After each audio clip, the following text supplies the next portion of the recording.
Welcome to our channel.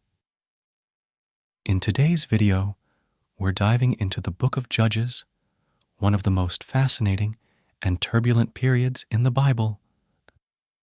Join us as we explore the stories of the 12 judges, heroes and leaders like Deborah, Gideon, and Samson, who guided Israel through cycles of oppression, repentance, and deliverance.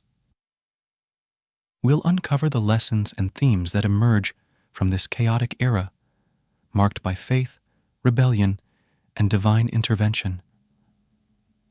Stay tuned as we journey through the dramatic and often surprising narratives that reveal the importance of righteous leadership and faithfulness to God. Don't forget to like, subscribe, and hit the notification bell for more biblical insights. The Book of Judges, Chapter 1. After the death of Joshua, the Israelites asked the Lord, "Who of us is to go up first to fight against the Canaanites?" The Lord answered, "Judah shall go up. I have given the land into their hands." The men of Judah then said to the Simeonites, their fellow Israelites, "Come up with us into the territory allotted to us to fight against the Canaanites. We in turn will go with you into yours." So the Simeonites went with them. When Judah attacked, the Lord gave the Canaanites and Perizzites into their hands, and they struck down 10,000 men at Bezek. It was there that they found Adoni-Bezek and fought against him, putting to rout the Canaanites and Perizzites. Adoni-Bezek fled, but they chased him and caught him and cut off his thumbs and big toes. Then Adoni-Bezek said, 70 kings with their thumbs and big toes cut off have picked up scraps under my table. Now God has paid me back for what I did to them. They brought him to Jerusalem, and he died there. The men of Judah attacked Jerusalem also, and took it. They put the city to the sword, and set it on fire. After that, Judah went down to fight against the Canaanites living in the hill country, the Negev, and the western foothills. They advanced against the Canaanites living in Hebron, formerly called Kiriath Arba, and defeated Sheshai, Ahiman, and Talmai. From there they advanced against the people living in Debir, formerly called Kiriath Sepher. And Caleb said, "I will give my daughter Achsah in marriage to the man who attacks and captures Kiriath Sepher." Othniel, son of Kenaz, Caleb's younger brother, took it. So Caleb gave his daughter Achsah to him in marriage. One day when she came to Othniel, she urged him to ask her father for a field. When she got off her donkey, Caleb asked her, "What can I do for you?" She replied, "Do me a special favor. Since you have given me land in the Negev, give me also springs of water." So Caleb gave her the upper and lower springs. The descendants of Moses' father-in-law, the Kenite, went up from the city of palms with the people of Judah to live among the inhabitants of the desert of Judah, in the Negev near Arad. Then the men of Judah went with the Simeonites, their fellow Israelites, and attacked the Canaanites living in Zephath, and they totally destroyed the city. Therefore it was called Hormah. Judah also took Gaza, Ashkelon, and Ekron, each city with its territory. The Lord was with the men of Judah. They took possession of the hill country, but they were unable to drive the people from the plains because they had chariots fitted with iron. As Moses had promised, Hebron was given to Caleb, who drove from it the 3 sons of Anak. The Benjamites, however, did not drive out the Jebusites who were living in Jerusalem. To this day the Jebusites live there with the Benjamites. Now the tribes of Joseph attacked Bethel, and the Lord was with them. When they sent men to spy out Bethel, formerly called Luz, the spies saw a man coming out of the city, and they said to him, "Show us how to get into the city, and we will see that you are treated well." So he showed them, and they put the city to the sword, but spared the man and his whole family. He then went to the land of the Hittites, where he built a city and called it Luz, which is its name to this day. But Manasseh did not drive out the people of Bethshan, or Tanakh, or Dor, or Ibleam, or Megiddo, and their surrounding settlements, for the Canaanites were determined to live in that land. When Israel became strong, they pressed the Canaanites into forced labor, but never drove them out completely. Nor did Ephraim drive out the Canaanites living in Gezer, but the Canaanites continued to live there among them. Neither did Zebulun drive out the Canaanites living in Kitron or Nahalol. So these Canaanites lived among them, but Zebulun did subject them to forced labor. Nor did Asher drive out those living in Akko or Sidon or Alab or Akzib or Helba or Aphek or Rehob. The Asherites lived among the Canaanite inhabitants of the land because they did not drive them out. Neither did Naphtali drive out those living in Beth Shemesh or Beth Anath, but the Naphtalites too lived among the Canaanite inhabitants of the land.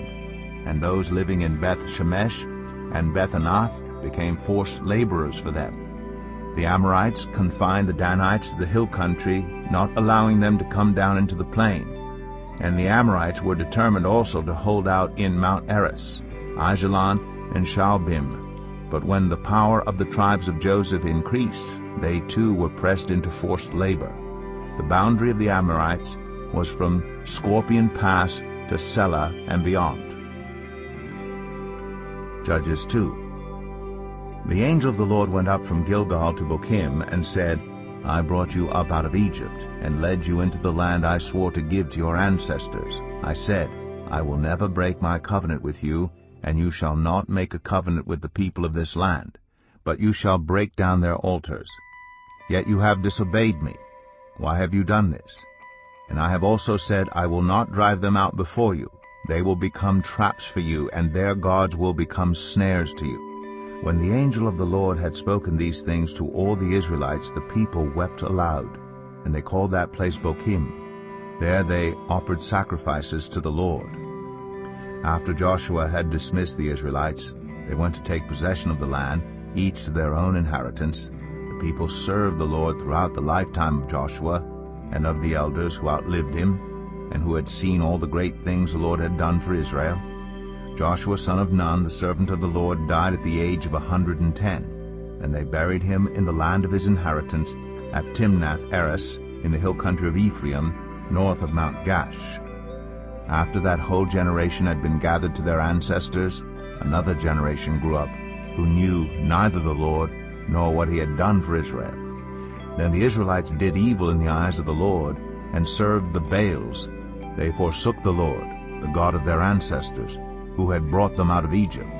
They followed and worshipped various gods of the peoples around them. They aroused the Lord's anger because they forsook him and served Baal and the Ashtoreths. In his anger against Israel, the Lord gave them into the hands of raiders who plundered them. He sold them into the hands of their enemies all around, whom they were no longer able to resist.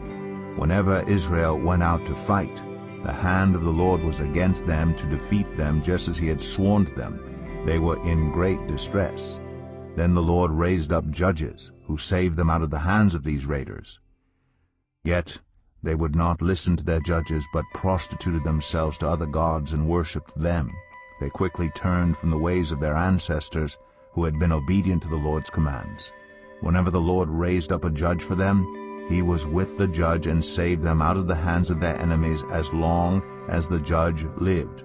But the Lord relented because of their groaning under those who oppressed and afflicted them. But when the judge died, the people returned to ways even more corrupt than those of their ancestors, following other gods and serving and worshiping them.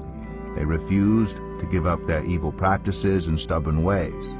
Therefore the Lord was very angry with Israel and said, because this nation has violated the covenant I ordained for their ancestors and has not listened to me, I will no longer drive out before them any of the nations Joshua left when he died. I will use them to test Israel and see whether they will keep the way of the Lord and walk in it as their ancestors did. The Lord had allowed those nations to remain. He did not drive them out at once by giving them into the hands of Joshua. Judges 3. These are the nations the Lord left to test all those Israelites who had not experienced any of the wars in Canaan. He did this only to teach warfare to the descendants of the Israelites who had not had previous battle experience. The 5 rulers of the Philistines, all the Canaanites, the Sidonians, and the Hivites living in the Lebanon mountains, from Mount Baal Hermon to Lebo Hamath. they were left to test the Israelites to see whether they would obey the Lord's commands, which he had given their ancestors through Moses. The Israelites lived among the Canaanites, Hittites, Amorites, Perizzites, Hivites, and Jebusites. They took their daughters in marriage and gave their own daughters to their sons and served their gods. The Israelites did evil in the eyes of the Lord. They forgot the Lord their God and served the Baals and the Asherahs. The anger of the Lord burned against Israel, so that he sold them into the hands of Cushan-Rishathaim, king of Aram Naharaim, to whom the Israelites were subject for 8 years.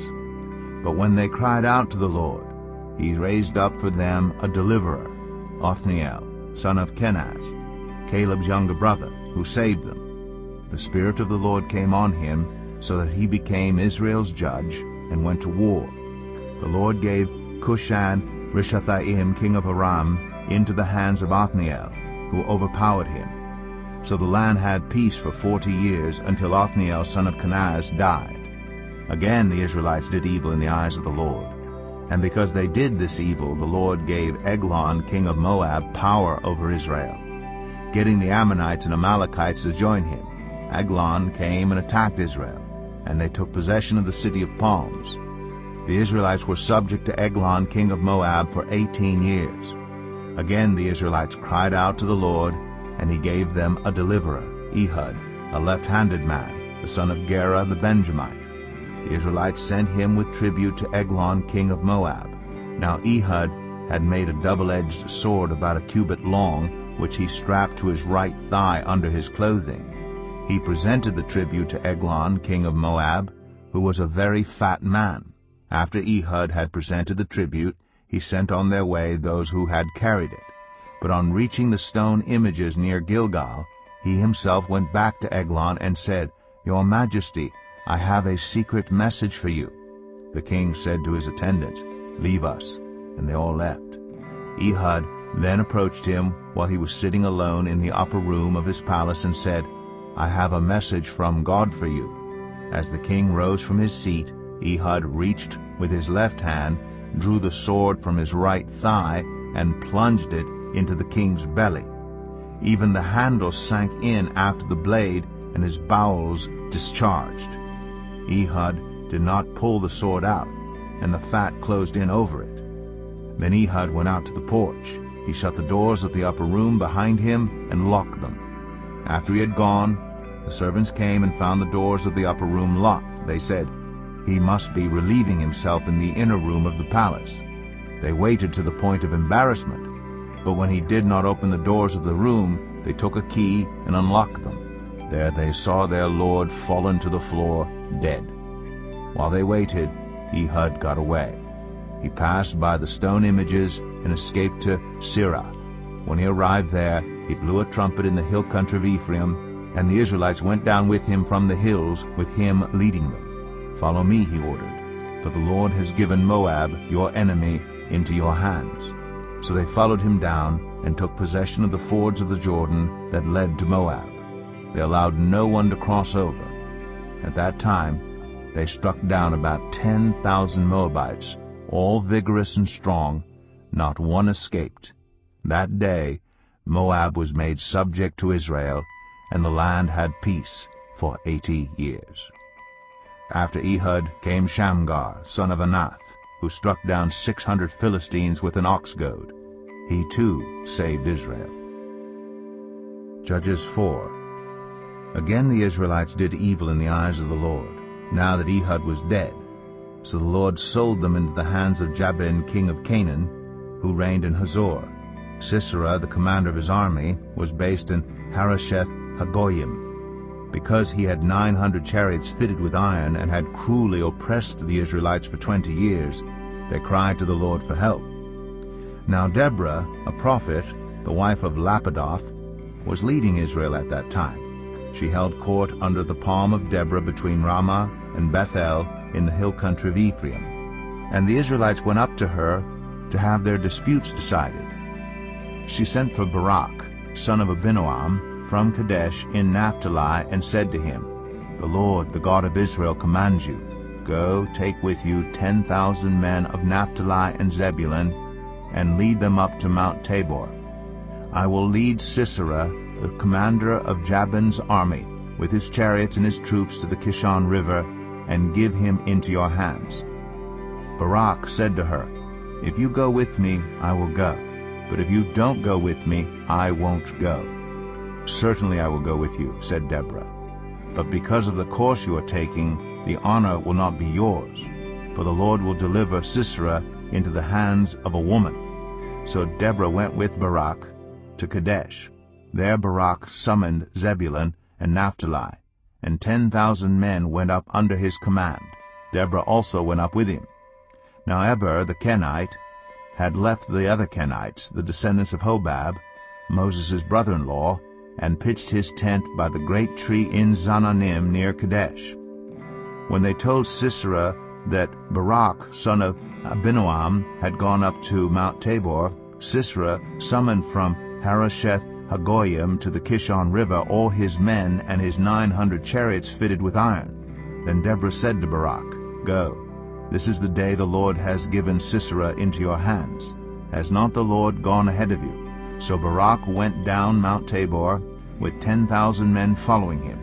At Barak's advance, the Lord routed Sisera and all his chariots and army by the sword, and Sisera got down from his chariot and fled on foot.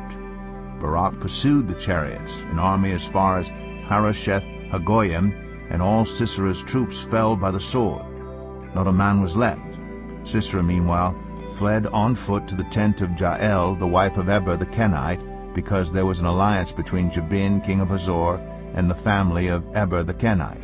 Jael went out to meet Sisera and said to him, "Come, my lord, come right in, don't be afraid." So he entered her tent, and she covered him with a blanket. "I'm thirsty," he said. "Please give me some water." She opened a skin of milk, gave him a drink, and covered him up. "Stand in the doorway of the tent," he told her. "If someone comes by and asks you, 'Is anyone in there?' say no." But Jael, Eber's wife, picked up a tent peg and a hammer and went quietly to him while he lay fast asleep, exhausted. She drove the peg through his temple into the ground, and he died. Just then Barak came by in pursuit of Sisera, and Jael went out to meet him. "Come," she said, "I will show you the man you're looking for." So he went in with her, and there lay Sisera with the tent peg through his temple, dead. On that day God subdued Jabin, king of Canaan, before the Israelites, and the hand of the Israelites pressed harder and harder against Jabin, king of Canaan, until they destroyed him. Judges 5. On that day, Deborah and Barak, son of Abinoam, sang this song. When the princes in Israel take the lead, when the people willingly offer themselves, praise the Lord. Hear this, you kings. Listen, you rulers. I, even I, will sing to the Lord. I will praise the Lord, the God of Israel, in song. When you, Lord, went out from Seir, when you marched from the land of Edom, the earth shook, the heavens poured, the clouds poured down water, the mountains quaked before the Lord, the one of Sinai, before the Lord, the God of Israel. In the days of Shamgar, son of Anath, in the days of Jael, the highways were abandoned. Travelers took to winding paths. Villagers in Israel would not fight. They held back until I, Deborah, arose, until I arose, a mother in Israel. God chose new leaders. When war came to the city gates, but not a shield or spear was seen among 40,000 in Israel. My heart is with Israel's princes, with the willing volunteers among the people. Praise the Lord. You who ride on white donkeys, sitting on your saddle blankets, and you who walk along the road, consider the voice of the singers at the watering places. They recite the victories of the Lord, the victories of his villagers in Israel. Then the people of the Lord went down to the city gates. Wake up, Deborah, wake up, break out in song. Arise, Barak. Take captive your captives, son of Abinoam. The remnant of the nobles came down. The people of the Lord came down to me against the mighty. Some came from Ephraim, whose roots were in Amalek. Benjamin was with the people who followed you. From Machir captains came down. From Zebulun those who bear a commander's staff. The princes of Issachar were with Deborah. Yes, Issachar was with Barak, sent under his command into the valley. In the districts of Reuben there was much searching of heart. Why did you stay among the sheep pens to hear the whistling for the flocks? In the districts of Reuben there was much searching of heart. Gilead stayed beyond the Jordan, and Dan, why did he linger by the ships? Asher remained on the coast and stayed in his coves. The people of Zebulun risked their very lives. So did Naphtali on the terraced fields. Kings came, they fought. The kings of Canaan fought. At Tanakh, by the waters of Megiddo, they took no plunder of silver. From the heavens the stars fought. From their courses they fought against Sisera. The river Kishon swept them away. The age-old river, the river Kishon. March on, my soul, be strong. Then thundered the horses' hooves. Galloping, galloping go his mighty steeds. Curse Meroz, said the angel of the Lord.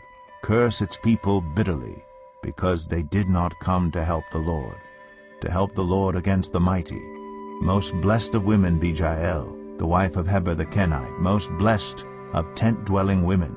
He asked for water, and she gave him milk. In a bowl fit for nobles, she brought him curdled milk.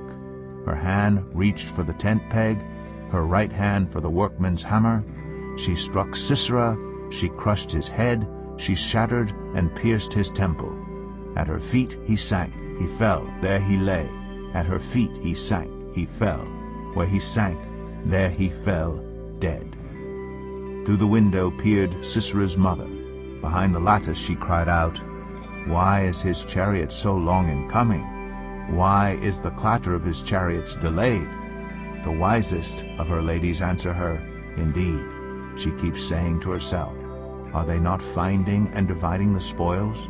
A woman or two for each man? Colorful garments as plunder for Sisera? Colorful garments embroidered, highly embroidered garments for my neck? All this as plunder? So may all your enemies perish, Lord. But may all who love you be like the sun when it rises in its strength. Then the land had peace 40 years. Judges 6. The Israelites did evil in the eyes of the Lord, and for 7 years he gave them into the hands of the Midianites. Because the power of Midian was so oppressive, the Israelites prepared shelters for themselves in mountain clefts, caves, and strongholds. Whenever the Israelites planted their crops, the Midianites, Amalekites, and other eastern peoples invaded the country.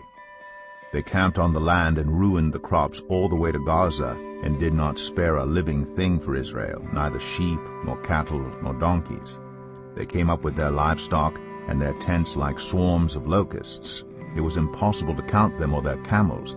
They invaded the land to ravage it.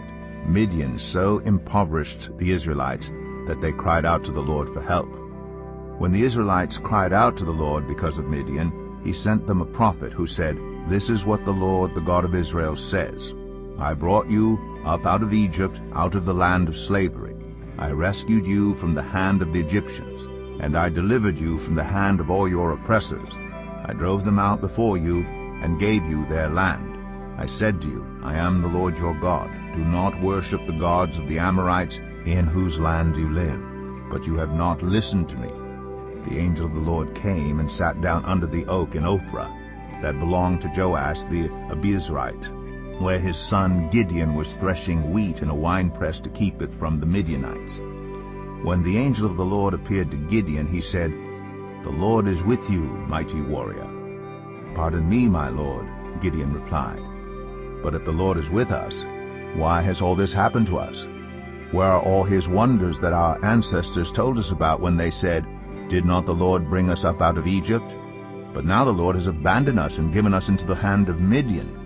The Lord turned to him and said, Go in the strength you have and save Israel out of Midian's hand. Am I not sending you? Pardon me, my Lord, Gideon replied. But how can I save Israel? My clan is the weakest in Manasseh, and I am the least in my family. The Lord answered, I will be with you, and you will strike down all the Midianites, leaving none alive. Gideon replied, If now I have found favor in your eyes, give me a sign that it is really you talking to me. Please do not go away until I come back and bring my offering and set it before you. And the Lord said, I will wait until you return. Gideon went inside, prepared a young goat, and from an ephah of flour he made bread without yeast.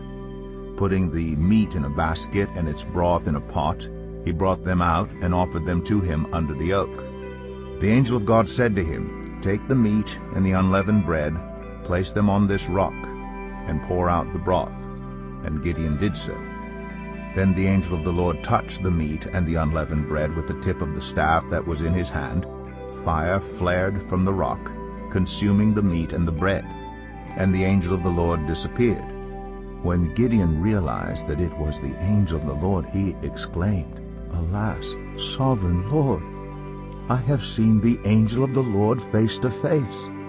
But the Lord said to him, Peace, do not be afraid, you are not going to die.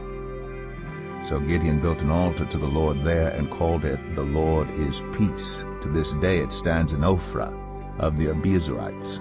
That same night the Lord said to him, Take the second bull from your father's herd, the one 7 years old. Tear down your father's altar to Baal and cut down the Asherah pole beside it. Then build a proper kind of altar to the Lord your God on the top of this height, using the wood of the Asherah pole that you cut down. Offer the second bull as a burnt offering. So Gideon took 10 of his servants and did as the Lord told him. But because he was afraid of his family and the townspeople, he did it at night rather than in the daytime. In the morning, when the people of the town got up, there was Baal's altar demolished, with the Asherah pole beside it cut down, and the second bull sacrificed on the newly built altar. They asked each other, Who did this? When they carefully investigated, they were told, Gideon, son of Joash, did it. The people of the town demanded of Joash, Bring out your son. He must die, because he has broken down Baal's altar and cut down the Asherah pole beside it. But Joash replied to the hostile crowd around him, Are you going to plead Baal's cause? Are you trying to save him? Whoever fights for him shall be put to death by morning. If Baal really is a god, he can defend himself when someone breaks down his altar. So because Gideon broke down Baal's altar, they gave him the name Jerubbaal that day, saying, Let Baal contend with him. Now all the Midianites, Amalekites, and other eastern peoples joined forces and crossed over the Jordan and camped in the valley of Jezreel. Then the Spirit of the Lord came on Gideon, and he blew a trumpet, summoning the Abiezrites to follow him. He sent messengers throughout Manasseh, calling them to arms, and also into Asher, Zebulun, and Naphtali, so that they too went up to meet them. Gideon said to God, If you will save Israel by my hand as you have promised, look, I will place a wool fleece on the threshing floor. If there is dew only on the fleece and all the ground is dry, then I will know that you will save Israel by my hand, as you said. And that is what happened. Gideon rose early the next day. He squeezed the fleece and wrung out the dew, a bowlful of water. Then Gideon said to God, Do not be angry with me. Let me make just one more request. Allow me one more test with the fleece, but this time make the fleece dry and let the ground be covered with dew. That night God did so. Only the fleece was dry. All the ground was covered with dew.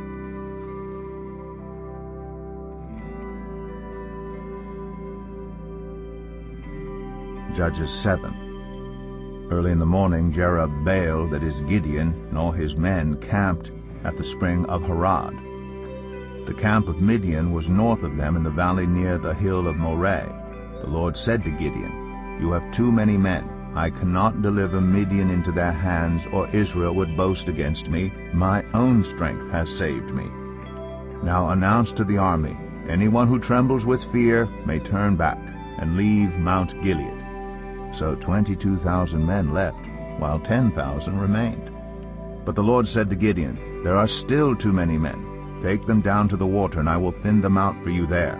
If I say, This one shall go with you, he shall go. But if I say, This one shall not go with you, he shall not go.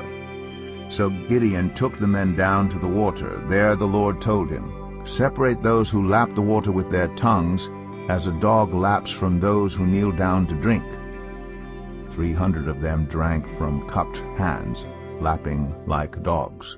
All the rest got down on their knees to drink. The Lord said to Gideon, "With the 300 men that lapped, I will save you and give the Midianites into your hands. Let all the others go home." So Gideon sent the rest of the Israelites home, but kept the 300, who took over the provisions and trumpets of the others. Now the camp of Midian lay below him in the valley. During that night the Lord said to Gideon, "Get up, go down against the camp, because I am going to give it into your hands. If you are afraid to attack, go down to the camp with your servant Purah, and listen to what they are saying. Afterward you will be encouraged to attack the camp." So he and Purah his servant went down to the outposts of the camp. The Midianites, the Amalekites, and all the other eastern peoples had settled in the valley, thick as locusts. Their camels could no more be counted than the sand on the seashore. Gideon arrived just as a man was telling a friend his dream. "I had a dream," he was saying. "A round loaf of barley bread came tumbling into the Midianite camp. It struck the tent with such force that the tent overturned and collapsed." His friend responded, "This can be nothing other than the sword of Gideon, son of Joash the Israelite. God has given the Midianites and the whole camp into his hands." When Gideon heard the dream and its interpretation, he bowed down and worshipped. He returned to the camp of Israel and called out, "Get up! The Lord has given the Midianite camp into your hands." Dividing the 300 men into 3 companies, he placed trumpets and empty jars in the hands of all of them, with torches inside. "Watch me," he told them. "Follow my lead. When I get to the edge of the camp, do exactly as I do. When I and all who are with me blow our trumpets, then from all around the camp blow yours and shout, 'For the Lord and for Gideon.'" Gideon and the 100 men with him reached the edge of the camp at the beginning of the middle watch, just after they had changed the guard. They blew their trumpets and broke the jars that were in their hands. The 3 companies blew the trumpets and smashed the jars. Grasping the torches in their left hands and holding in their right hands the trumpets they were to blow, they shouted, "A sword for the Lord and for Gideon." While each man held his position around the camp, all the Midianites ran, crying out as they fled. When the 300 trumpets sounded, the Lord caused the men throughout the camp to turn on each other with their swords. The army fled to Beth-shittah toward Zererah as far as the border of Abel-Maholah, near Tabbath. Israelites from Naphtali, Asher, and all Manasseh were called out, and they pursued the Midianites. Gideon sent messengers throughout the hill country of Ephraim, saying, "Come down against the Midianites and seize the waters of the Jordan, ahead of them as far as Beth-barah." So all the men of Ephraim were called out, and they seized the waters of the Jordan as far as Beth-barah. They also captured 2 of the Midianite leaders, Oreb and Zeeb. They killed Oreb at the rock of Oreb, and Zeeb at the winepress of Zeeb. They pursued the Midianites, and brought the heads of Oreb and Zeeb to Gideon, who was by the Jordan. Judges 8. Now the Ephraimites asked Gideon, "Why have you treated us like this? Why didn't you call us when you went to fight Midian?" And they challenged him vigorously. But he answered them, "What have I accomplished compared to you? Aren't the gleanings of Ephraim's grapes better than the full grape harvest of Abiezer? God gave Oreb and Zeeb, the Midianite leaders, into your hands. What was I able to do compared to you?" At this their resentment against him subsided. Gideon and his 300 men, exhausted yet keeping up the pursuit, came to the Jordan and crossed it. He said to the men of Succoth, "Give my troops some bread, they are worn out, and I am still pursuing Zebah and Zalmunna, the kings of Midian." But the officials of Succoth said, "Do you already have the hands of Zebah and Zalmunna in your possession? Why should we give bread to your troops?" Then Gideon replied, "Just for that, when the Lord has given Zebah and Zalmunna into my hand, I will tear your flesh with desert thorns and briars." From there he went up to Peniel, and made the same request of them. But they answered as the men of Succoth had. So he said to the men of Peniel, "When I return in triumph, I will tear down this tower."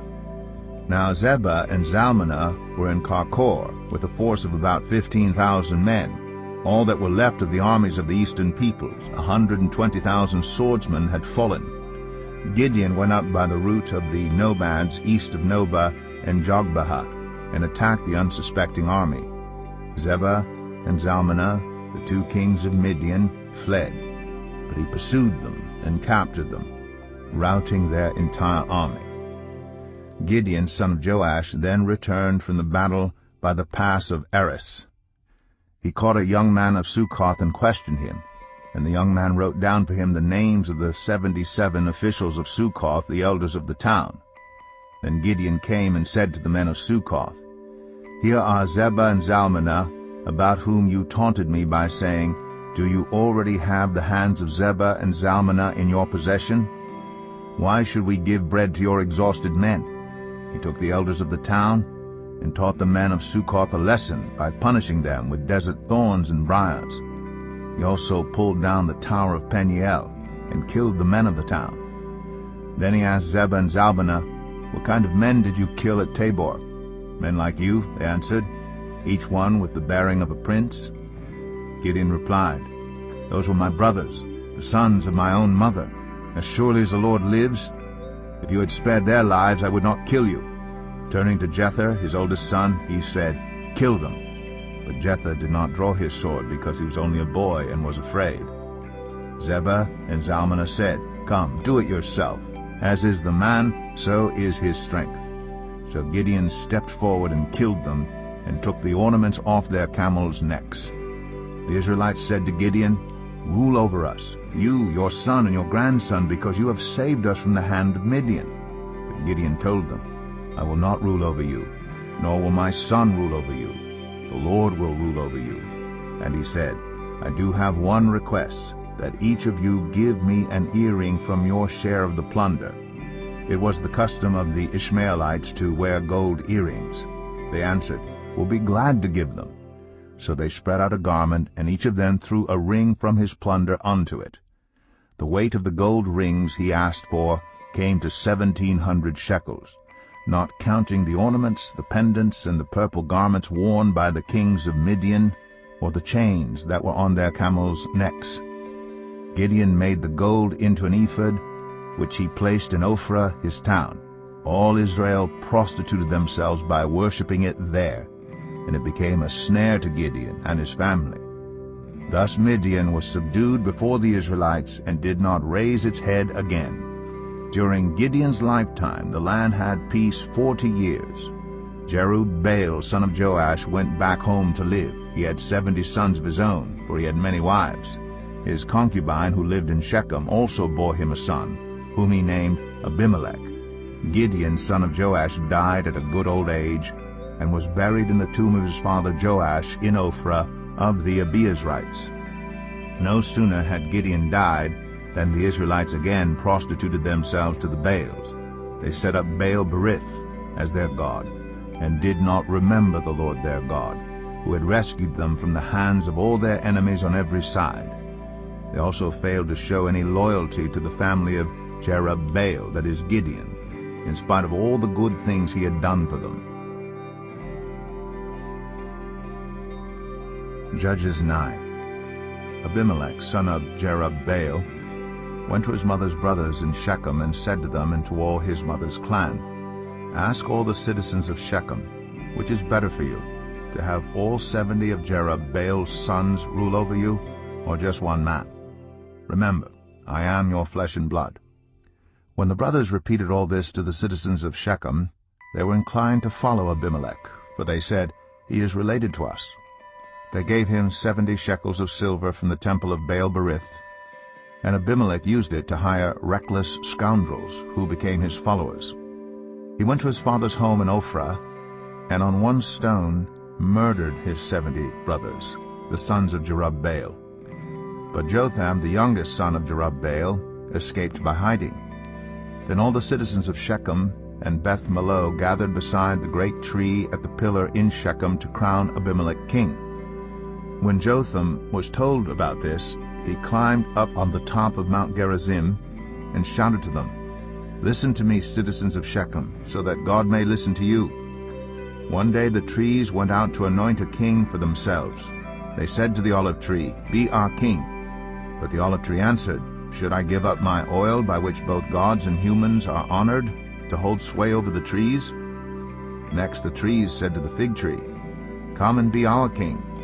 But the fig tree replied, "Should I give up my fruit, so good and sweet, to hold sway over the trees?" Then the trees said to the vine, "Come and be our king." But the vine answered, "Should I give up my wine, which cheers both gods and humans, to hold sway over the trees?"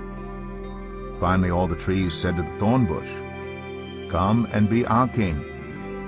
The thorn bush said to the trees, "If you really want to anoint me king over you, come and take refuge in my shade. But if not, then let fire come out of the thorn bush and consume the cedars of Lebanon." Have you acted honorably and in good faith by making Abimelech king? Have you been fair to Jerubbaal and his family? Have you treated him as he deserves? Remember that my father fought for you and risked his life to rescue you from the hand of Midian. But today you have revolted against my father's family. You have murdered his 70 sons on a single stone, and have made Abimelech, the son of his female slave, king over the citizens of Shechem, because he is related to you. So, have you acted honorably and in good faith toward Jerubbaal and his family today? If you have, may Abimelech be your joy, and may you be his too. But if you have not, let fire come out from Abimelech and consume you, the citizens of Shechem and Beth-Millo, and let fire come out from you, the citizens of Shechem and Beth-Millo, and consume Abimelech." Then Jotham fled, escaping to Beer, and he lived there because he was afraid of his brother Abimelech. After Abimelech had governed Israel 3 years, God stirred up animosity between Abimelech and the citizens of Shechem, so that they acted treacherously against Abimelech. God did this in order that the crime against Jerubbaal's 70 sons, the shedding of their blood, might be avenged on their brother Abimelech and on the citizens of Shechem, who had helped him murder his brothers. In opposition to him, these citizens of Shechem set men on the hilltops to ambush and rob everyone who passed by, and this was reported to Abimelech. Now Gaal, son of Ebed, moved with his clan into Shechem, and its citizens put their confidence in him. After they had gone out into the fields and gathered the grapes and trodden them, they held a festival in the temple of their God. While they were eating and drinking, they cursed Abimelech. Then Gaal, son of Ebed, said, "Who is Abimelech, and why should we Shechemites be subject to him? Isn't he Jerubbaal's son? And isn't Zebul his deputy? Serve the family of Hamor, Shechem's father. Why should we serve Abimelech? If only this people were under my command, then I would get rid of him. I would say to Abimelech, 'Call out your whole army.'" When Zebul, the governor of the city, heard what Gaal, son of Ebed, said, he was very angry. Under cover he sent messengers to Abimelech, saying, "Gaal, son of Ebed, and his clan have come to Shechem, and are stirring up the city against you. Now then, during the night you and your men should come and lie in wait in the fields. In the morning at sunrise advance against the city. When Gaal and his men come out against you, seize the opportunity to attack them." So Abimelech and all his troops set out by night and took up concealed positions near Shechem in 4 companies. Now Gaal, son of Ebed, had gone out and was standing at the entrance of the city gate just as Abimelech and his troops came out from their hiding place. When Gaal saw them, he said to Zebul, "Look, people are coming down from the tops of the mountains." Zebul replied, "You mistake the shadows of the mountains for men." But Gaal spoke up again, "Look, people are coming down from the central hill, and a company is coming from the direction of the diviner's tree." Then Zebul said to him, "Where is your big talk now, you who said, 'Who is Abimelech, that we should be subject to him?' Aren't these the men you ridiculed? Go out and fight them." So Gaal led out the citizens of Shechem and fought Abimelech. Abimelech chased him all the way to the entrance of the gate, and many were killed as they fled. Then Abimelech stayed in Arumah, and Zebul drove Gaal and his clan out of Shechem. The next day the people of Shechem went out to the fields, and this was reported to Abimelech. So he took his men, divided them into 3 companies, and set an ambush in the fields. When he saw the people coming out of the city, he rose to attack them. Abimelech and the companies with him rushed forward to a position at the entrance of the city gate. Then 2 companies attacked those in the fields and struck them down. All that day Abimelech pressed his attack against the city until he had captured it and killed its people. Then he destroyed the city and scattered salt over it. On hearing this, the citizens in the tower of Shechem went into the stronghold of the temple of El-Berith. When Abimelech heard that they had assembled there, he and all his men went up to Mount Zalmon. He took an axe and cut off some branches which he lifted to his shoulders. He ordered the men with him, "Quick, do what you have seen me do." So all the men cut branches and followed Abimelech. They piled them against the stronghold and set it on fire with the people still inside. So all the people in the tower of Shechem, about 1,000 men and women, also died. Next Abimelech went to Thebez and besieged it and captured it. Inside the city, however, was a strong tower, to which all the men and women, all the people of the city, had fled. They had locked themselves in and climbed up on the tower roof. Abimelech went to the tower and attacked it. But as he approached the entrance to the tower to set it on fire, a woman dropped an upper millstone on his head and cracked his skull. Hurriedly, he called to his armor-bearer, "Draw your sword and kill me so that they can't say a woman killed him." So his servant ran him through, and he died. When the Israelites saw that Abimelech was dead, they went home. Thus God repaid the wickedness that Abimelech had done to his father by murdering his 70 brothers. God also made the people of Shechem pay for all their wickedness. The curse of Jotham, son of Jerubbaal, came on them. Judges 10. After the time of Abimelech, a man of Issachar named Tola, son of Puah, the son of Dodo, rose to save Israel. He lived in Shamir, in the hill country of Ephraim. He led Israel 23 years. Then he died and was buried in Shamir. He was followed by Jair of Gilead, who led Israel 22 years. He had 30 sons who rode 30 donkeys. They controlled 30 towns in Gilead, which to this day are called Havoth-Jair. When Jair died, he was buried in Kamon. Again the Israelites did evil in the eyes of the Lord. They served the Baals and the Ashtoreths and the gods of Aram, the gods of Sidon, the gods of Moab, the gods of the Ammonites, and the gods of the Philistines. And because the Israelites forsook the Lord and no longer served him, he became angry with them. He sold them into the hands of the Philistines and the Ammonites, who that year shattered and crushed them. For 18 years they oppressed all the Israelites on the east side of the Jordan in Gilead, the land of the Amorites. The Ammonites also crossed the Jordan to fight against Judah, Benjamin, and Ephraim. Israel was in great distress. Then the Israelites cried out to the Lord, "We have sinned against you, forsaking our God and serving the Baals." The Lord replied, "When the Egyptians, the Amorites, the Ammonites, the Philistines, the Sidonians, the Amalekites, and the Moabites oppressed you, and you cried out to me for help, did I not save you from their hands? But you have forsaken me and served other gods, so I will no longer save you. Go and cry out to the gods you have chosen. Let them save you when you are in trouble." But the Israelites said to the Lord, "We have sinned. Do with us whatever you think best, but please rescue us now." Then they got rid of the foreign gods among them and served the Lord. And he could bear Israel's misery no longer. When the Ammonites were called to arms and camped in Gilead, the Israelites assembled and camped at Mizpah. The leaders of the people of Gilead said to each other, "Whoever will take the lead in attacking the Ammonites will be head over all who live in Gilead." Judges 11. Now Jephthah, the Gileadite, was a mighty man of valor, and he was the son of an harlot. and Gilead begat Jephthah. And Gilead's wife bare him sons, and his wife's sons grew up. And they thrust out Jephthah, and said unto him, Thou shalt not inherit in our father's house, for thou art the son of a strange woman. Then Jephthah fled from his brethren, and dwelt in the land of Tob. And there were gathered vain men to Jephthah, and went out with him. And it came to pass in process of time, that the children of Ammon made war against Israel. And it was so, that when the children of Ammon made war against Israel, the elders of Gilead went to fetch Jephthah out of the land of Tob. And they said unto Jephthah, Come, and be our captain, that we may fight with the children of Ammon. And Jephthah said unto the elders of Gilead, Did not ye hate me, and expel me out of my father's house? And why are ye come unto me now, when ye are in distress?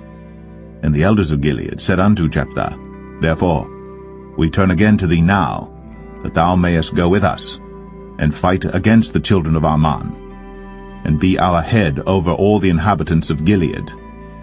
And Jephthah said unto the elders of Gilead, If ye bring me home again to fight against the children of Ammon, and the Lord deliver them before me, shall I be your head? And the elders of Gilead said unto Jephthah, The Lord be witness between us, if we do not so according to thy words. Then Jephthah went with the elders of Gilead, and the people made him head and captain over them. And Jephthah uttered all his words before the Lord in Mizpeh. And Jephthah sent messengers unto the king of the children of Ammon, saying, What hast thou to do with me, that thou art come against me to fight in my land? And the king of the children of Ammon answered unto the messengers of Jephthah, Because Israel took away my land when they came up out of Egypt, from Arnon even unto Jabbok, and unto Jordan. Now therefore restore those lands again peaceably. And Jephthah sent messengers again unto the king of the children of Ammon, and said unto him, Thus saith Jephthah, Israel took not away the land of Moab, nor the land of the children of Ammon. But when Israel came up from Egypt, and walked through the wilderness unto the Red Sea, and came to Kadesh, then Israel sent messengers unto the king of Edom, saying, Let me, I pray thee, pass through thy land. But the king of Edom would not hearken thereto. And in like manner they sent unto the king of Moab, but he would not consent. And Israel abode in Kadesh. Then they went along through the wilderness, and compassed the land of Edom and the land of Moab, and came by the east side of the land of Moab, and pitched on the other side of Arnon, but came not within the border of Moab, for Arnon was the border of Moab. And Israel sent messengers unto Sihon, king of the Amorites, the king of Heshbon. And Israel said unto him, Let us pass, we pray thee, through thy land into my place. But Sihon trusted not Israel to pass through his coast. But Sihon gathered all his people together, and pitched in Jahaz, and fought against Israel. And the Lord God of Israel delivered Sihon and all his people into the hand of Israel, and they smote them. So Israel possessed all the land of the Amorites, the inhabitants of that country. And they possessed all the coasts of the Amorites, from Arnon even unto Jabbok, and from the wilderness even unto Jordan. So now the Lord God of Israel hath dispossessed the Amorites from before his people Israel. And shouldst thou possess it? Wilt not thou possess that which Chemosh thy God giveth thee to possess? So, whomsoever the Lord our God shall drive out from before us, then will we possess. And now, art thou anything better than Balak the son of Zippor, king of Moab? Did he ever strive against Israel, or did he ever fight against them? While Israel dwelt in Heshbon and her towns, and in Aroer and her towns, and in all the cities that be along by the coasts of Arnon, 300 years? Why therefore did ye not recover them within that time? Wherefore I have not sinned against thee, but thou dost me wrong to war against me. The Lord, the judge, be judged this day between the children of Israel and the children of Ammon. Howbeit the king of the children of Ammon hearkened not unto the words of Jephthah, which he sent him. Then the Spirit of the Lord came upon Jephthah, and he passed over Gilead and Manasseh, and passed over Mizpeh of Gilead, and from Mizpeh of Gilead he passed over unto the children of Ammon. And Jephthah vowed a vow unto the Lord, and said, If thou shalt without fail deliver the children of Ammon into mine hands, then it shall be, that whatsoever cometh forth of the doors of my house to meet me, when I return in peace from the children of Ammon, shall surely be the Lord's, and I will offer it up for a burnt offering. So Jephthah passed over unto the children of Ammon to fight against them, and the Lord delivered them into his hands. And he smote them from Aroer, even till thou come to Minnith, even 20 cities, and unto the plain of the vineyards, with a very great slaughter. Thus the children of Ammon were subdued before the children of Israel. And Jephthah came to Mizpeh unto his house, and behold, his daughter came out to meet him, with timbrels and with dances, and she was his only child. Beside her he had neither son nor daughter. And it came to pass, when he saw her, that he rent his clothes, and said, Alas, my daughter, thou hast brought me very low, and thou art one of them that trouble me. For I have opened my mouth unto the Lord, and I cannot go back. And she said unto him, My father, if thou hast opened thy mouth unto the Lord, do to me according to that which hath proceeded out of thy mouth. For as much as the Lord hath taken vengeance for thee of thine enemies, even of the children of Ammon. And she said unto her father, Let this thing be done for me. Let me alone 2 months, that I may go up and down upon the mountains and bewail my virginity, I and my fellows. And he said, Go. And he sent her away for 2 months. And she went with her companions, and bewailed her virginity upon the mountains. And it came to pass at the end of 2 months, that she returned unto her father, who did with her according to his vow which he had vowed. And she knew no man. And it was a custom in Israel, that the daughters of Israel went yearly to lament the daughter of Jephthah the Gileadite, 4 days in a year.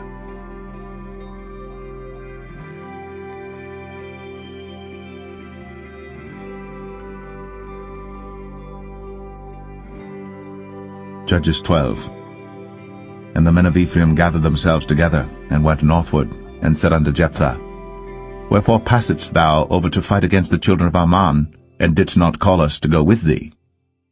We will burn thine house upon thee with fire.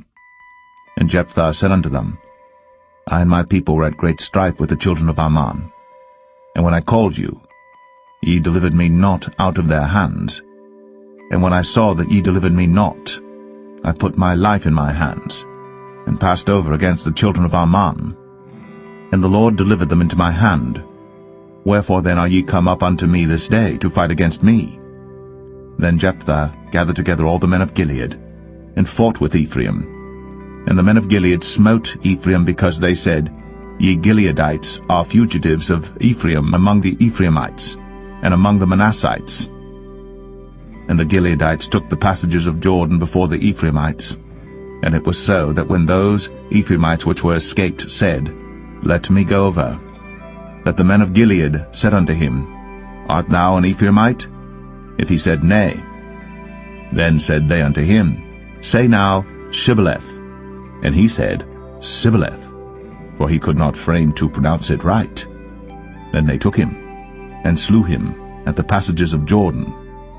And there fell at that time of the Ephraimites 42,000. And Jephthah judged Israel 6 years.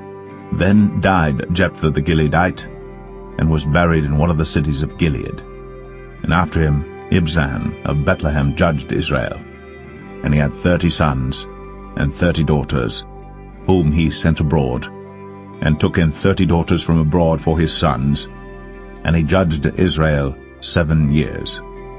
Then died Ibzan, and was buried at Bethlehem.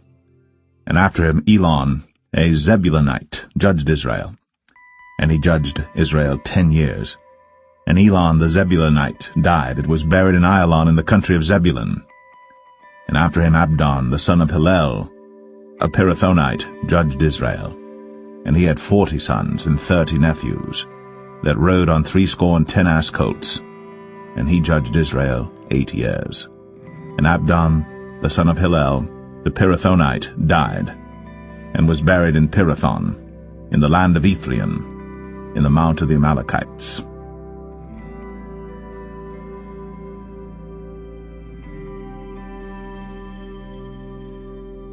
Judges 13. And the children of Israel did evil again in the sight of the Lord, and the Lord delivered them into the hand of the Philistines 40 years. And there was a certain man of Zorah, of the family of the Danites, whose name was Manoah, and his wife was barren, and bare not. And the angel of the Lord appeared unto the woman, and said unto her, Behold now, thou art barren, and bearest not, but thou shalt conceive, and bear a son. Now therefore beware, I pray thee, and drink not wine nor strong drink, and eat not any unclean thing. For lo, thou shalt conceive and bear a son, and no razor shall come on his head, for the child shall be a Nazarite unto God from the womb, and he shall begin to deliver Israel out of the hand of the Philistines. Then the woman came and told her husband, saying, A man of God came unto me, and his countenance was like the countenance of an angel of God, very terrible. But I asked him not whence he was, neither told he me his name. But he said unto me, Behold, thou shalt conceive and bear a son. And now drink no wine nor strong drink, neither eat any unclean thing, for the child shall be a Nazarite to God from the womb to the day of his death. Then Manoah entreated the Lord, and said, O my Lord, let the man of God which thou didst send come again unto us, and teach us what we shall do unto the child that shall be born. And God hearkened to the voice of Manoah. And the angel of God came again unto the woman as she sat in the field. But Manoah, her husband, was not with her. And the woman made haste, and ran, and showed her husband, and said unto him, Behold, the man hath appeared unto me, that came unto me the other day. And Manoah arose, and went after his wife, and came to the man, and said unto him, Art thou the man that spakest unto the woman? And he said, I am. And Manoah said, Now let thy words come to pass. How shall we order the child, and how shall we do unto him? And the angel of the Lord said unto Manoah, Of all that I said unto the woman, let her beware. She may not eat of anything that cometh of the vine, neither let her drink wine or strong drink, nor eat any unclean thing. All that I commanded her let her observe. And Manoah said unto the angel of the Lord, I pray thee, let us detain thee until we shall have made ready a kid for thee. And the angel of the Lord said unto Manoah, Though thou detain me, I will not eat of thy bread. And if thou wilt offer a burnt offering, thou must offer it unto the Lord. For Manoah knew not that he was an angel of the Lord. And Manoah said unto the angel of the Lord, What is thy name, that when thy sayings come to pass, we may do thee honor? And the angel of the Lord said unto him, Why askest thou thus after my name, seeing it is secret? So Manoah took a kid with a meat offering, and offered it upon a rock unto the Lord. And the angel did wondrously. And Manoah and his wife looked on. For it came to pass, when the flame went up toward heaven from off the altar, that the angel of the Lord ascended in the flame of the altar. And Manoah and his wife looked on it, and fell on their faces to the ground. But the angel of the Lord did no more appear to Manoah and to his wife. Then Manoah knew that he was an angel of the Lord. And Manoah said unto his wife, We shall surely die, because we have seen God. But his wife said unto him, If the Lord were pleased to kill us, he would not have received a burnt offering and a meat offering at our hands, neither would he have shown us all these things, nor would as at this time have told us such things as these. And the woman bare a son, and called his name Samson. And the child grew, and the Lord blessed him. And the Spirit of the Lord began to move him at times in the camp of Dan, between Zorah and Eshtaol.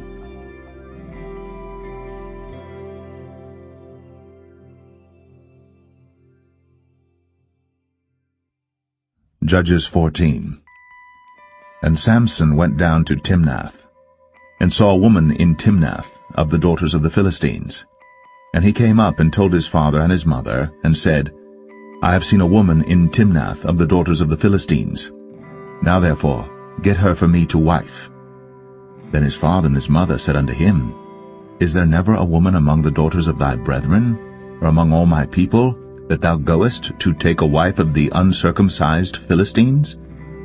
And Samson said unto his father, Get her for me, for she pleaseth me well. But his father and his mother knew not that it was of the Lord that he sought an occasion against the Philistines, for at that time the Philistines had dominion over Israel. Then went Samson down, and his father and his mother, to Timnath, and came to the vineyards of Timnath. And behold, a young lion roared against him. And the Spirit of the Lord came mightily upon him, and he rent him as he would have rent a kid, and he had nothing in his hand. But he told not his father or his mother what he had done. And he went down, and talked with the woman, and she pleased Samson well. And after a time he returned to take her. And he turned aside to see the carcass of the lion, and behold, there was a swarm of bees and honey in the carcass of the lion. And he took thereof in his hands, and went on eating, and came to his father and mother, and he gave them, and they did eat. But he told not them that he had taken the honey out of the carcass of the lion. So his father went down unto the woman, and Samson made there a feast, for so used the young men to do. And it came to pass, when they saw him, that they brought 30 companions to be with him. And Samson said unto them, I will now put forth a riddle unto you. If ye can certainly declare it me within the 7 days of the feast, and find it out, then I will give you 30 sheets, and 30 change of garments. But if ye cannot declare it me, then shall ye give me 30 sheets, and 30 change of garments. And they said unto him, Put forth thy riddle, that we may hear it. And he said unto them, Out of the eater came forth meat, and out of the strong came forth sweetness. And they could not in 3 days expound the riddle. And it came to pass on the 7th day, that they said unto Samson's wife, Entice thy husband, that he may declare unto us the riddle, lest we burn thee, and thy father's house with fire. Have ye called us to take that we have? Is it not so? And Samson's wife wept before him, and said, Thou dost but hate me, and lovest me not. Thou hast put forth a riddle unto the children of my people, and hast not told it me. And he said unto her, Behold, I have not told it my father nor my mother, and shall I tell it thee? And she wept before him the 7 days, while their feast lasted. And it came to pass on the 7th day, that he told her, because she lay sore upon him, and she told the riddle to the children of her people. And the men of the city said unto him on the 7th day before the sun went down, What is sweeter than honey? And what is stronger than a lion? And he said unto them, If ye had not plowed with my heifer, ye had not found out my riddle. And the Spirit of the Lord came upon him, and he went down to Ashkelon, and slew 30 men of them, and took their spoil, and gave change of garments unto them which expounded the riddle. And his anger was kindled, and he went up to his father's house. But Samson's wife was given to his companion, whom he had used as his friend.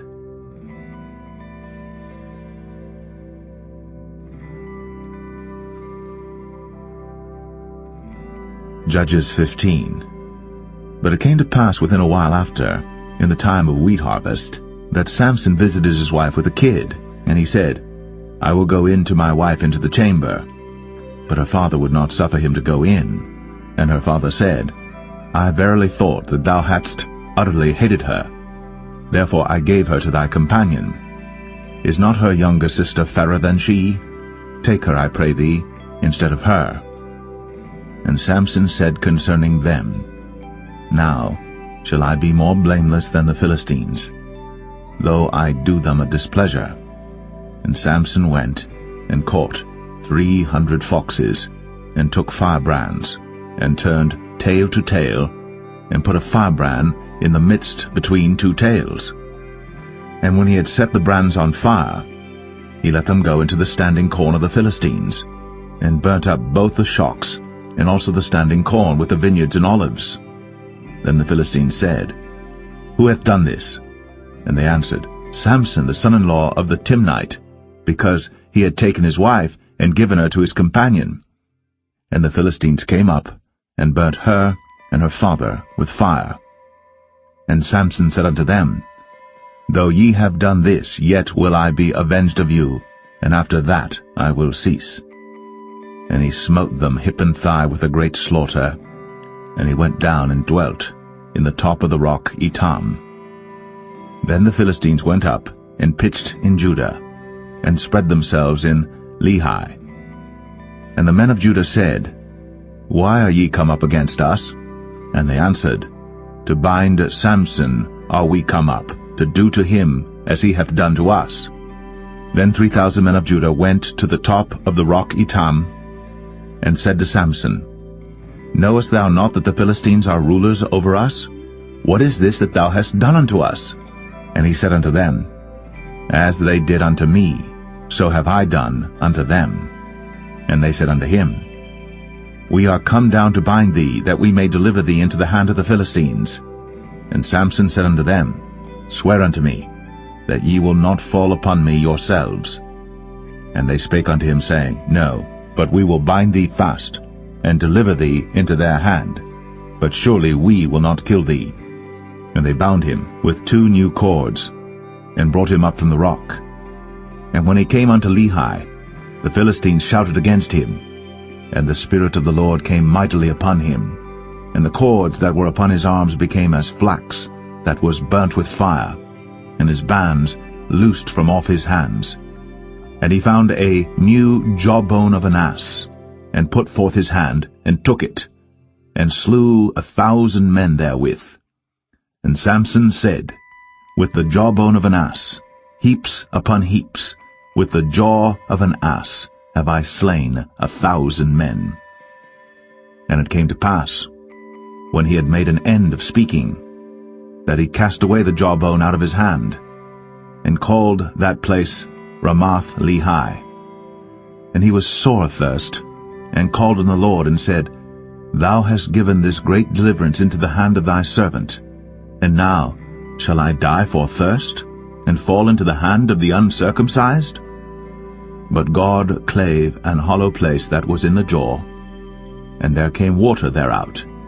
And when he had drunk, his spirit came again, and he revived. Wherefore he called the name thereof En-Hakkore, which is in Lehi unto this day. And he judged Israel in the days of the Philistines 20 years.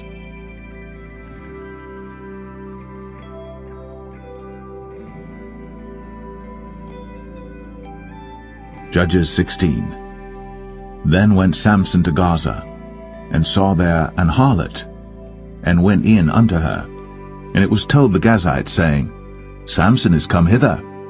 And they compassed him in, and laid wait for him all night in the gate of the city, and were quiet all the night, saying, In the morning, when it is day, we shall kill him. And Samson lay till midnight, and arose at midnight, and took the doors of the gate of the city, and the 2 posts, and went away with them, bar and all, and put them upon his shoulders, and carried them up to the top of an hill that is before Hebron.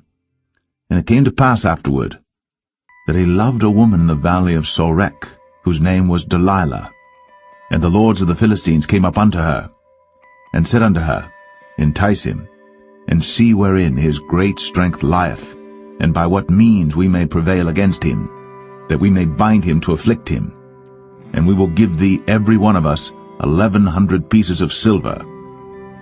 And Delilah said to Samson, Tell me, I pray thee, wherein thy great strength lieth, and wherewith thou mightest be bound to afflict thee? And Samson said unto her, If they bind me with 7 green withs that were never dried, then shall I be weak, and be as another man. Then the lords of the Philistines brought up to her 7 green withs, which had not been dried, and she bound him with them. Now there were men lying in wait, abiding with her in the chamber. And she said unto him, The Philistines be upon thee, Samson. And he brake the withs, as a thread of tow is broken when it toucheth the fire. So his strength was not known. And Delilah said unto Samson, Behold, thou hast mocked me, and told me lies. Now tell me, I pray thee, wherewith thou mightest be bound.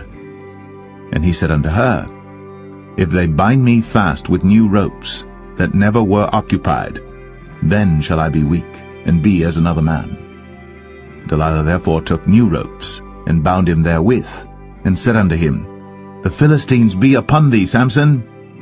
And there were liers in wait, abiding in the chamber.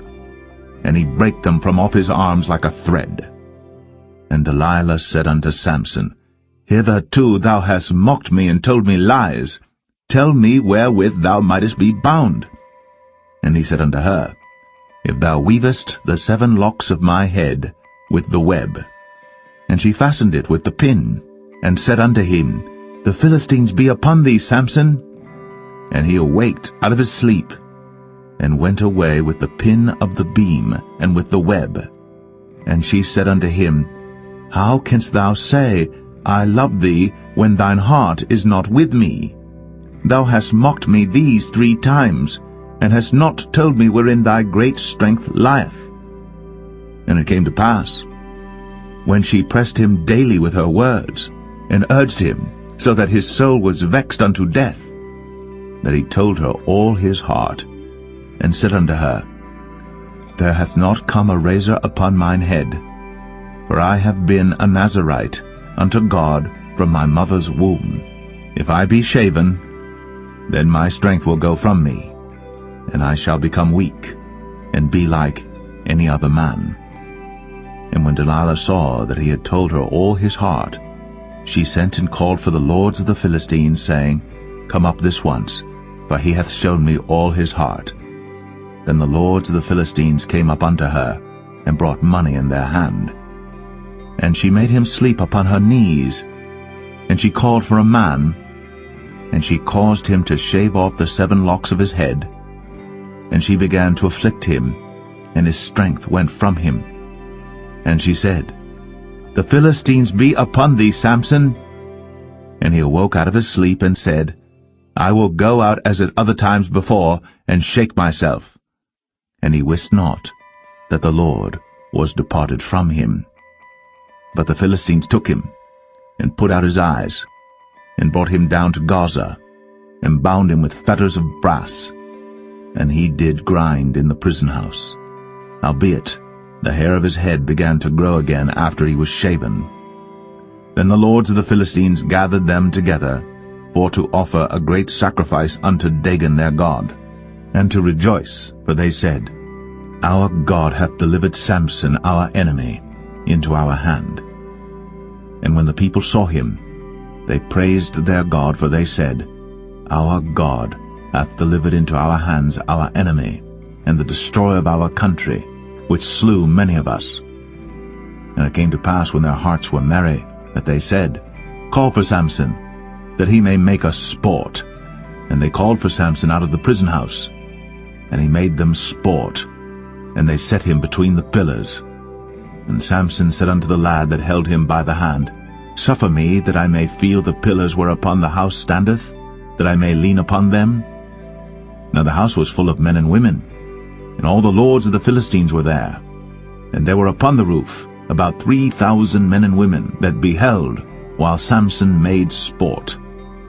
And Samson called unto the Lord, and said, O Lord God, remember me, I pray thee, and strengthen me, I pray thee, only this once, O God, that I may be at once avenged of the Philistines for my 2 eyes. And Samson took hold of the 2 middle pillars upon which the house stood, and on which it was borne up, of the one with his right hand, and of the other with his left. And Samson said, Let me die with the Philistines. And he bowed himself with all his might. And the house fell upon the lords, and upon all the people that were therein. So the dead which he slew at his death were more than they which he slew in his life. Then his brethren and all the house of his father came down and took him, and brought him up, and buried him between Zorah and Eshtaol, in the burying place of Manoah his father. And he judged Israel 20 years.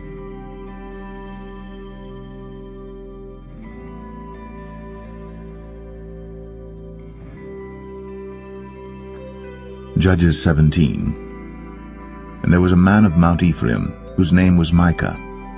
And he said unto his mother, The 1100 shekels of silver that were taken from thee, about which thou cursedst, and spakest of also in mine ears, behold, the silver is with me, I took it. And his mother said, Blessed be thou of the Lord, my son. And when he had restored the 1100 shekels of silver to his mother said, I had wholly dedicated the silver unto the Lord from my hand for my son, to make a graven image and a molten image. Now therefore I will restore it unto thee. Yet he restored the money unto his mother, and his mother took 200 shekels of silver, and gave them to the founder, who made thereof a graven image and a molten image, and they were in the house of Micah. And the man Micah had an house of gods, and made an ephod, and teraphim, and consecrated one of his sons, who became his priest. In those days there was no king in Israel, but every man did that which was right in his own eyes. And there was a young man out of Bethlehem, Judah, of the family of Judah, who was a Levite, and he sojourned there. And the man departed out of the city from Bethlehem, Judah, to sojourn where he could find a place. And he came to Mount Ephraim, to the house of Micah, as he journeyed. And Micah said unto him, Whence comest thou? And he said unto him, I am a Levite of Bethlehem, Judah, and I go to sojourn where I may find a place. And Micah said unto him, Dwell with me, and be unto me a father and a priest, and I will give thee 10 shekels of silver by the year, and a suit of apparel, and thy victuals. So the Levite went in, and the Levite was content to dwell with the man, and the young man was unto him as one of his sons. And Micah consecrated the Levite, and the young man became his priest, and was in the house of Micah. Then said Micah, Now know I that the Lord will do me good, seeing I have a Levite to my priest.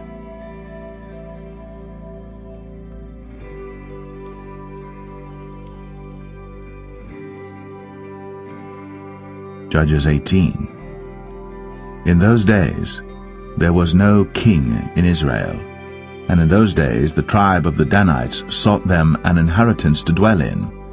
For unto that day all their inheritance had not fallen unto them among the tribes of Israel. And the children of Dan sent of their family 5 men from their coasts, men of valor, from Zorah and from Eshtaol, to spy out the land, and to search it. And they said unto them, Go, search the land. Who, when they came to Mount Ephraim, to the house of Micah, they lodged there. When they were by the house of Micah, they knew the voice of the young man the Levite, and they turned in thither, and said unto him, Who brought thee hither? And what makest thou in this place? And what hast thou here? And he said unto them, Thus and thus dealeth Micah with me, and hath hired me, and I am his priest. And they said unto him, Ask counsel, we pray thee, of God, that we may know whether our way which we go shall be prosperous. And the priest said unto them, Go in peace. Before the Lord is your way wherein ye go. Then the 5 men departed, and came to Laish, and saw the people that were therein, how they dwelt careless, after the manner of the Zidonians, quiet and secure, and there was no magistrate in the land that might put them to shame in any thing. And they were far from the Zidonians, and had no business with any man. And they came unto their brethren to Zoar and Eshtaol, and their brethren said unto them, What say ye? And they said, Arise, that we may go up against them. For we have seen the land, and behold, it is very good. And are ye still? Be not slothful to go, and to enter to possess the land. When ye go, ye shall come unto a people secure, and to a large land. For God hath given it into your hands, a place where there is no want of anything that is in the earth. And there went from thence of the family of the Danites out of Zorah, and out of Eshtaol, 600 men appointed with weapons of war. And they went up and pitched in Kirjath-jearim in Judah, wherefore they called that place Mahane Dan unto this day. Behold, it is behind Kirjath-jearim. And they passed thence unto Mount Ephraim, and came unto the house of Micah. Then answered the 5 men that went to spy out the country of Laish, and said unto their brethren, Do ye know that there is in these houses an ephod, and teraphim, and a graven image, and a molten image? Now therefore consider what ye have to do. And they turned thitherward, and came to the house of the young man the Levite, even unto the house of Micah, and saluted him. And the 600 men appointed with their weapons of war, which were of the children of Dan, stood by the entering of the gate. And the 5 men that went to spy out the land went up, and came in thither, and took the graven image, and the ephod, and the teraphim, and the molten image. And the priest stood in the entering of the gate with the 600 men that were appointed with weapons of war. And these went into Micah's house, and fetched the carved image, the ephod, and the teraphim, and the molten image. Then said the priest unto them, What do ye? And they said unto him, Hold thy peace, lay thine hand upon thy mouth, and go with us, and be to us a father and a priest. Is it better for thee to be a priest unto the house of one man, or that thou be a priest unto a tribe and a family in Israel? And the priest's heart was glad, and he took the ephod, and the teraphim, and the graven image, and went in the midst of the people. So they turned and departed, and put the little ones and the cattle in the carriage before them. And when they were a good way from the house of Micah, the men that were in the houses near to Micah's house were gathered together, and overtook the children of Dan. And they cried unto the children of Dan, and they turned their faces, and said unto Micah, What aileth thee, that thou comest with such a company? And he said, Ye have taken away my gods which I made, and the priest and ye are gone away. And what have I more? And what is this that ye say unto me? What aileth thee? And the children of Dan said unto him, Let not thy voice be heard among us, lest angry fellows run upon thee, and thou lose thy life, with the lives of thy household. And the children of Dan went their way. And when Micah saw that they were too strong for him, he turned, and went back unto his house.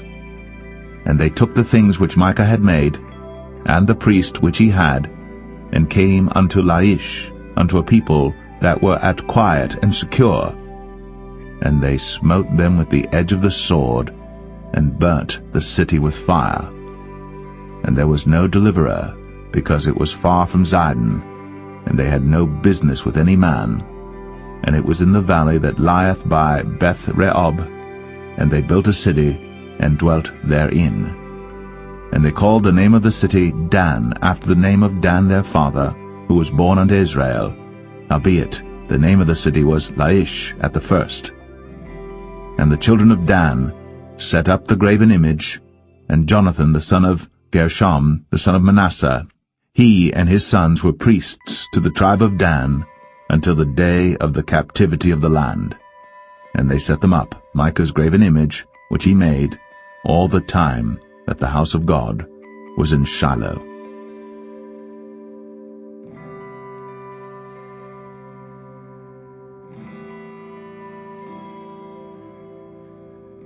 Judges 19. And it came to pass in those days, when there was no king in Israel, that there was a certain Levite sojourning on the side of Mount Ephraim, who took to him a concubine out of Bethlehem, Judah. And his concubine played the whore against him, and went away from him unto her father's house to Bethlehem, Judah, and was there 4 whole months. And her husband arose, and went after her, to speak friendly unto her, and to bring her again, having his servant with him, and a couple of asses. And she brought him into her father's house. And when the father of the damsel saw him, he rejoiced to meet him.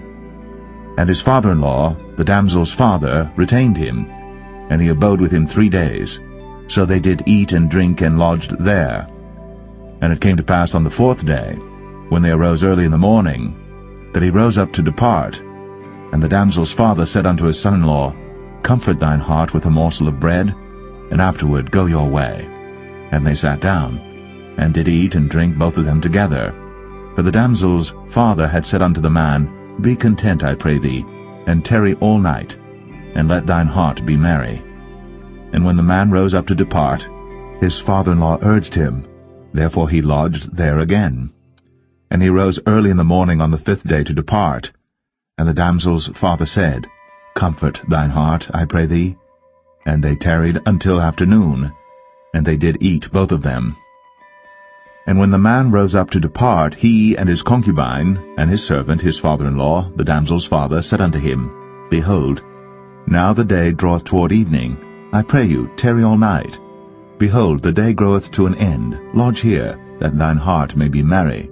And tomorrow get you early on your way, that thou mayest go home. But the man would not tarry that night, but he rose up and departed, and came over against Jebus, which is Jerusalem.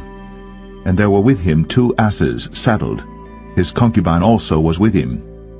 And when they were by Jebus, the day was far spent. And the servant said unto his master, Come, I pray thee, and let us turn into this city of the Jebusites, and lodge in it. And his master said unto him, We will not turn aside hither into the city of a stranger, that is not of the children of Israel. We will pass over to Gibeah. And he said unto his servant, Come, and let us draw near to one of these places to lodge all night in Gibeah, or in Ramah. And they passed on, and went their way. And the sun went down upon them when they were by Gibeah, which belongeth to Benjamin. And they turned aside thither, to go in and to lodge in Gibeah. And when he went in, he sat him down in a street of the city, for there was no man that took them into his house to lodging. And behold, there came an old man from his work out of the field at even, which was also of Mount Ephraim, and he sojourned in Gibeah. But the men of the place were Benjamites. And when he had lifted up his eyes, he saw a wayfaring man in the street of the city. And the old man said, Whither goest thou? And whence comest thou? And he said unto him, We are passing from Bethlehem, Judah, toward the side of Mount Ephraim. From thence am I. And I went to Bethlehem, Judah, but I am now going to the house of the Lord, and there is no man that receiveth me to house. Yet there is both straw and provender for our asses, and there is bread and wine also for me, and for thy handmaid, and for the young man which is with thy servants. There is no want of anything. And the old man said, Peace be with thee. Howsoever let all thy wants lie upon me, only lodge not in the street. So he brought him into his house, and gave provender unto the asses, and they washed their feet, and did eat and drink. Now as they were making their hearts merry, behold, the men of the city, certain sons of Belial, beset the house round about, and beat at the door, and spake to the master of the house, the old man, saying, Bring forth the man that came into thine house, that we may know him.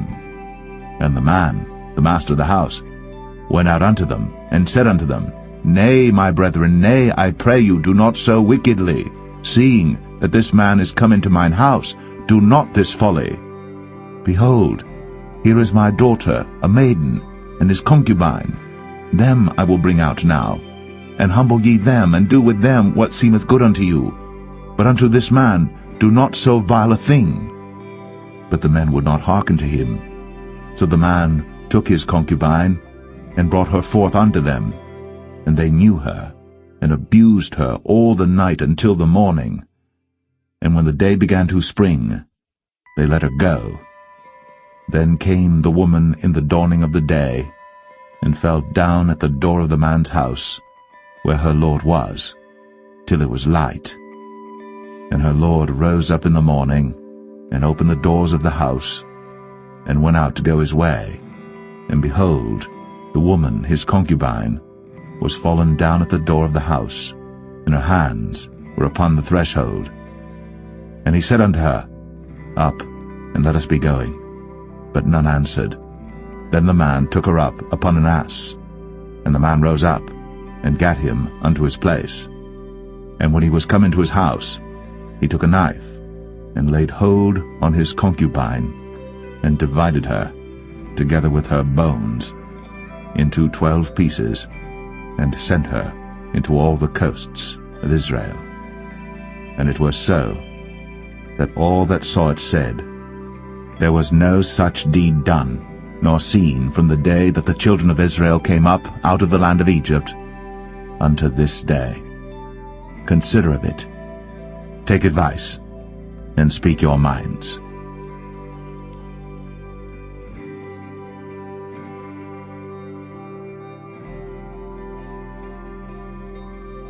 Judges 20.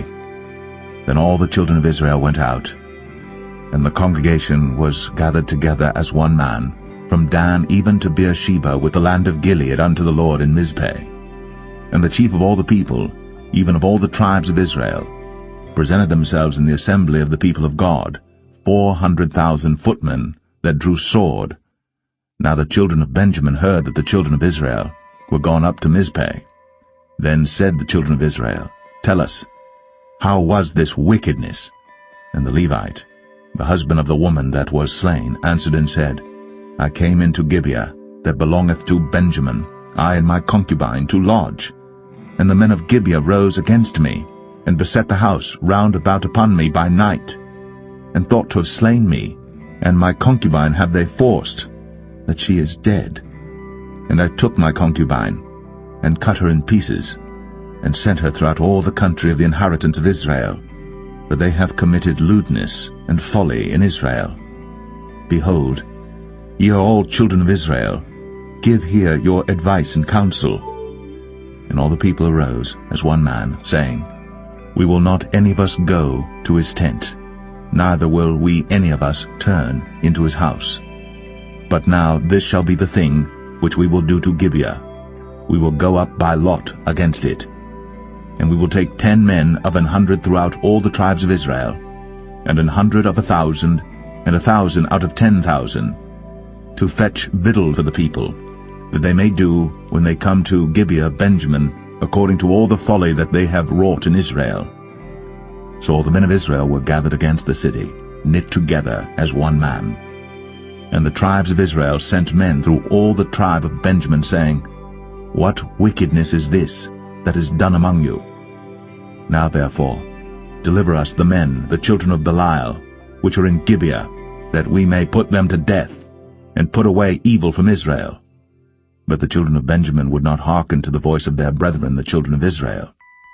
But the children of Benjamin gathered themselves together out of the cities unto Gibeah, to go out to battle against the children of Israel. And the children of Benjamin were numbered at that time out of the cities 26,000 men that drew sword, beside the inhabitants of Gibeah, which were numbered 700 chosen men. Among all this people there were 700 chosen men left-handed. Every one could sling stones at an hairbreadth, and not miss. And the men of Israel beside Benjamin were numbered 400,000 men that drew sword. All these were men of war. And the children of Israel arose, and went up to the house of God, and asked counsel of God, and said, Which of us shall go up first to the battle against the children of Benjamin?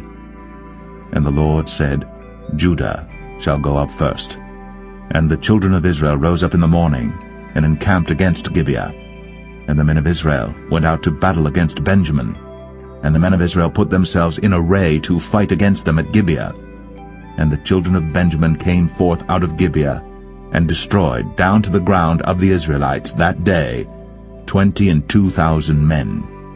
And the people of the men of Israel encouraged themselves, and set their battle again in array in the place where they put themselves in array the first day. And the children of Israel went up and wept before the Lord until even, and asked counsel of the Lord, saying, Shall I go up again to battle against the children of Benjamin my brother? And the Lord said, Go up against him. And the children of Israel came near against the children of Benjamin the second day. And Benjamin went forth against them out of Gibeah the second day, and destroyed down to the ground of the children of Israel again 18,000 men. All these drew the sword. Then all the children of Israel and all the people went up, and came unto the house of God, and wept, and sat there before the Lord, and fasted that day until even, and offered burnt offerings and peace offerings before the Lord. And the children of Israel inquired of the Lord, for the ark of the covenant of God was there in those days.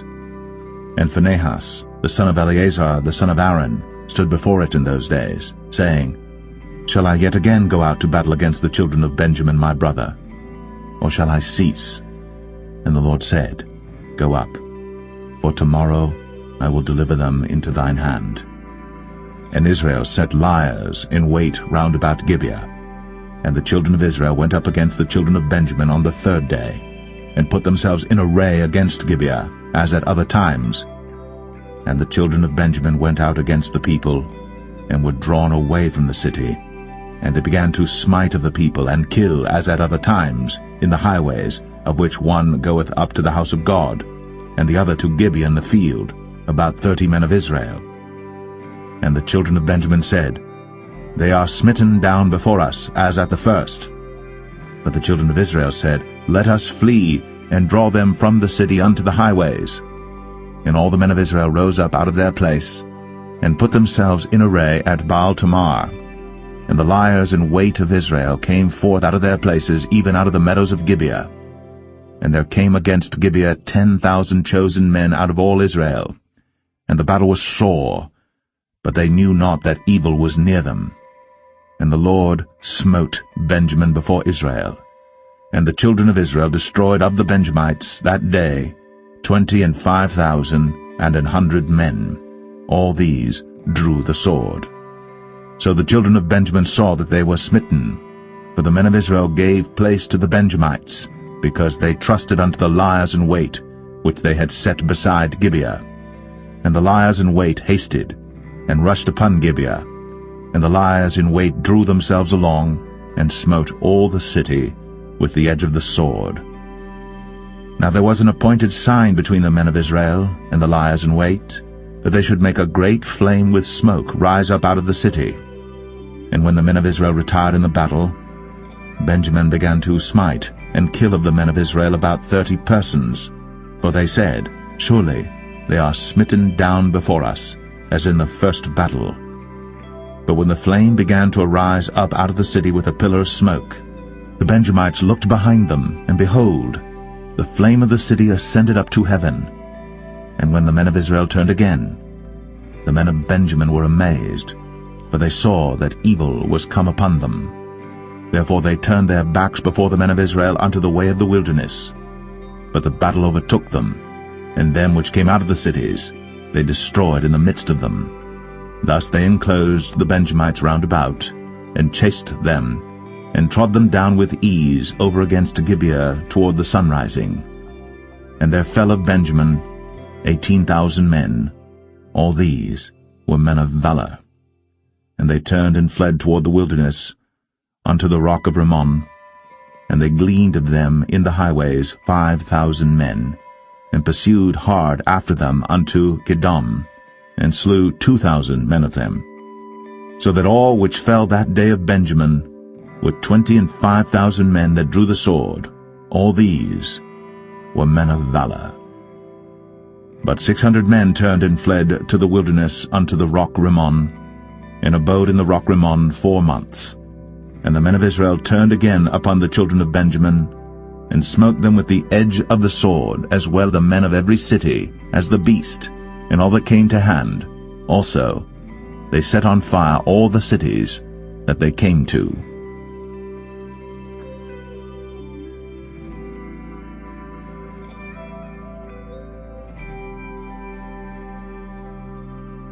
Judges 21. Now the men of Israel had sworn in Mizpeh, saying, There shall not any of us give his daughter unto Benjamin to wife.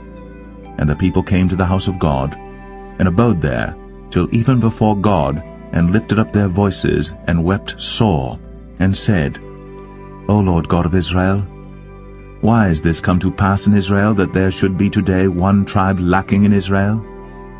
And it came to pass on the morrow, that the people rose early, and built there an altar, and offered burnt offerings and peace offerings. And the children of Israel said, Who was there among all the tribes of Israel that came not up with the congregation unto the Lord? For they had made a great oath concerning him that came not up to the Lord to Mizpeh, saying, He shall surely be put to death. And the children of Israel repented them for Benjamin their brother, and said, There is one tribe cut off from Israel this day. How shall we do for wives for them that remain, seeing we have sworn by the Lord that we will not give them of our daughters to wives? And they said, What one is there of the tribes of Israel that came not up to Mizpeh to the Lord? And behold, there came none to the camp from Jabesh Gilead to the assembly. For the people were numbered, and behold, there were none of the inhabitants of Jabesh Gilead there. And the congregation sent thither 12,000 men, of the valiantest, and commanded them, saying, Go, and smite the inhabitants of Jabesh Gilead with the edge of the sword, with the women and the children. And this is the thing that ye shall do. Ye shall utterly destroy every male, and every woman that hath lain by man. And they found among the inhabitants of Jabesh Gilead 400 young virgins, that had known no man by lying with any male. And they brought them unto the camp to Shiloh, which is in the land of Canaan. And the whole congregation sent some to speak to the children of Benjamin that were in the rock Rimmon, and to call peaceably unto them. And Benjamin came again at that time, and they gave them wives which they had saved alive of the women of Jabesh Gilead, and yet so they sufficed them not. And the people repented them for Benjamin, because that the Lord had made a breach in the tribes of Israel. Then the elders of the congregation said, How shall we do for wives for them that remain, seeing the women are destroyed out of Benjamin? And they said, There must be an inheritance for them that be escaped of Benjamin, that a tribe be not destroyed out of Israel. Howbeit we may not give them wives of our daughters, for the children of Israel have sworn, saying, Cursed be he that giveth a wife to Benjamin. Then they said, Behold, there is a feast of the Lord in Shiloh yearly in a place which is on the north side of Bethel, on the east side of the highway that goeth up from Bethel to Shechem, and on the south of Lebonah. Therefore they commanded the children of Benjamin, saying, Go, and lie in wait in the vineyards, and see, and behold, if the daughters of Shiloh come out to dance in dances. Then come ye out of the vineyards, and catch you every man his wife of the daughters of Shiloh, and go to the land of Benjamin. And it shall be, when their fathers or their brethren come unto us to complain, that we will say unto them, Be favorable unto them for our sakes, because we reserve not to each man his wife in the war. For ye did not give unto them at this time, that ye should be guilty. And the children of Benjamin did so, and took them wives, according to their number of them that danced, whom they caught. And they went and returned unto their inheritance, and repaired the cities, and dwelt in them. And the children of Israel departed thence at that time, every man to his tribe and to his family. And they went out from thence every man to his inheritance. In those days there was no king in Israel. Every man did that which was right in his own eyes.